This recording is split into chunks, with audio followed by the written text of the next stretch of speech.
Pops bees and the wind's blowing 100 miles an hour.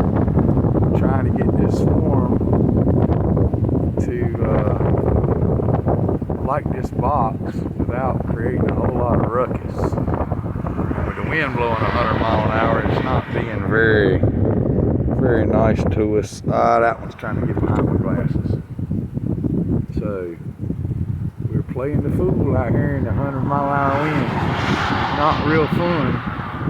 Swarm number 2 for 2022. I'm trying to play catch up with my Louisiana buddy.